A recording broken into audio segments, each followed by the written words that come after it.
It's your girl, Cashae. Very iconic name. Don't wear it out because I want you to say it over and over and over again. Ooh, I have my own little sigil, right? That I plan on getting tattooed on me. I'm telling you what it is. But I created my own sigil about 2-3 years ago. Sigil is basically like a symbol or a meaning that's created, for me in my experience, created like out of my name in a sense. It can either be an image or a quote or whatever. So for me, my quote is, whenever my name is mentioned, I attract more money in abundance. I become more beautiful and magnetic. I become more ethereal and influential than I already am. So that I'm gonna get that tattooed on me simply because my name is luxury. Like, my name literally has the word cash in it. There's no way I'm not meant to be rich. When you change your perspective, the world that we live in together can be so beautiful, so abundant, so gorgeous, so peaceful, so at ease, so graceful. Like, it's all based on our perspective. This whole video specifically is just tied around relationship with myself and my current relationship with my boyfriend, who future baby daddy husband.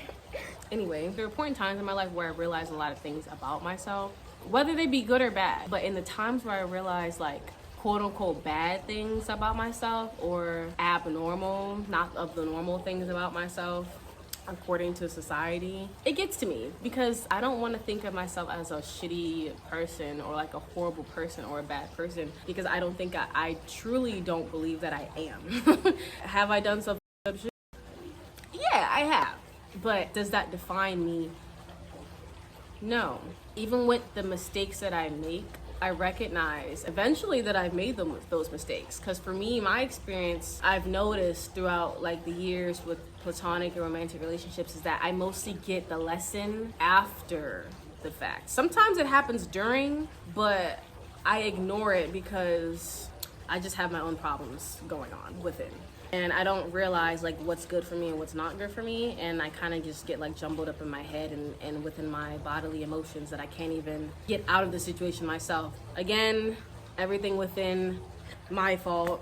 Every single day that I'm with my current partner, I literally fall in love with him deeper and deeper. I do know what it feels like to be in love because I felt this feeling before, but never gradually like on this level. Like, this specific feeling of love just feels so at ease. Spiritually, it just feels so at ease. Spiritually, emotionally, mentally, physically, it just feels so at ease. It feels easy, but it's not though, right? Because we're still two different individuals learning ourselves, learning each other, and moving with our triggers and childhood traumas, the good and the bad and the ugly, just everything that just makes us ourselves. We're coexisting with it now, with each other, and there are going to be obstacles that come in the way, which is something that I've learned throughout this past year. Like, I've always heard like marriage isn't easy, or I wonder how people are like in their 70s, 80s and they stayed married for so long. It's because they both want it, right? Open communication on both ends. They know that they're good for each other,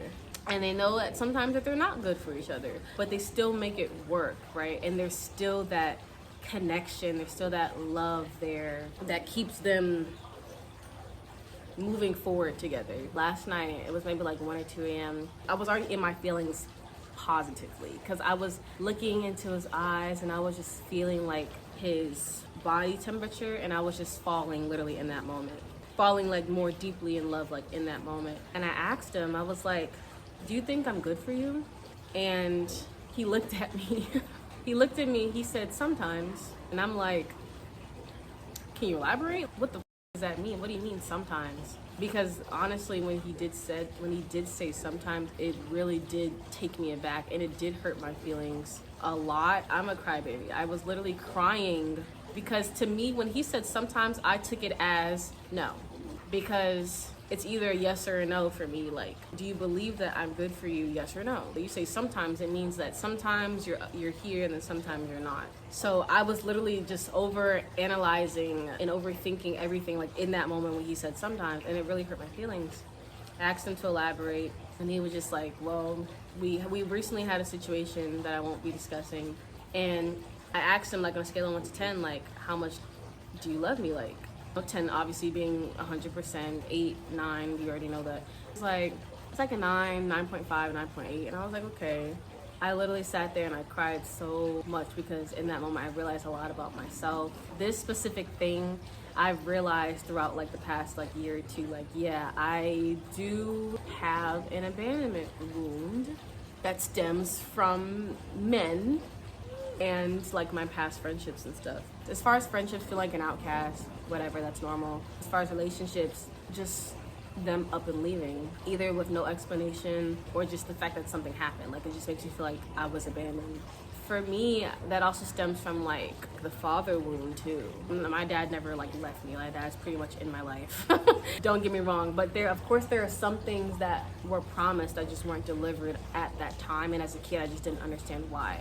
He was a working man, like he had a job, and I was the only child at the time. He had a job, he had things to do, like I get that. So I would never actually know to the fullest extent like what he was doing when he promised me the day before or days before or that day of like we're gonna do something, and then we never end up doing it that day he said we were gonna do it. So then that took me aback as a kid. What I can say is like eventually we ended up doing what he promised, just not on that same day. But you get where I'm coming from, like a promise was made, it wasn't delivered, it was delivered later.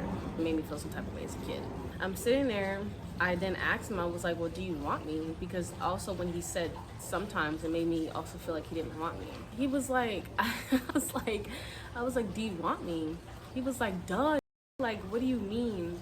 Why would you like ask that? And I was just like in my mind, like it just felt like it didn't, in that moment, like you didn't want me, like you didn't want to try, or you didn't love me as much as like I loved you. And I asked him like, how much do you think I love you on a scale of 1 to 10? He was like, I already know. And I was like, well, can you tell me? He was like 10, and I was like, yeah, I do love you. It's a 10. I talk a lot. I really talk a lot of shit. I talk a lot to him. I like to play around a lot, and my mouth is my play. I have the gift of communication, so my mouth is literally my play. Needless to say, every time like me and him sit down, have a conversation, and we just talk, it brings my heart just closer to his. I'm pretty sure it does the same exact thing for him, but I'm speaking from my experience to the point that like I want to keep trying for this because it feels right. It literally doesn't feel like there's anyone else for me. And I'm not saying I'm settling, but this literally feels right from like head to toe to heart to soul. He brings this one part out of me that I haven't been able to get out from anyone, or anyone's never really been able to bring it out of me, is like just the fact that I'm just able to cry.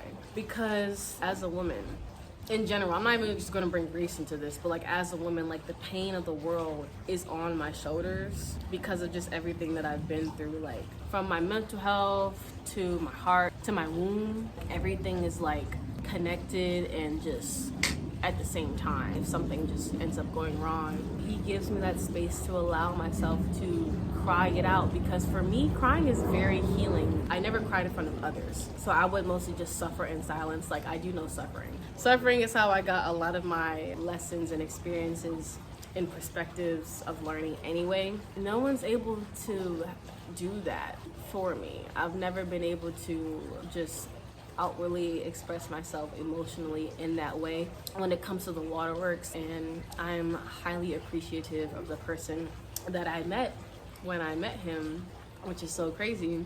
I'm just very thankful for him being in my life, no matter how much he gets on my nerves every single day. He's really a good person. I love him to the moon and back, and that's really all that matters. If you are looking for a relationship, the only advice I do have is, just make sure the person that you're choosing chooses you, because there's going to be hard times. There's not always going to be giggles and laughs. Like most of the time I can say, okay, most of the time it should be like giggles and laughs and kisses and hugs and quality time, but it's not always going to be like that. Like, let's be realistic. You're probably going to piss your partner off for like 2 seconds, and then they're going to piss you off for 5 seconds. Sometimes you just have to brush it off, because sometimes you realize, like, is this even really worth arguing about?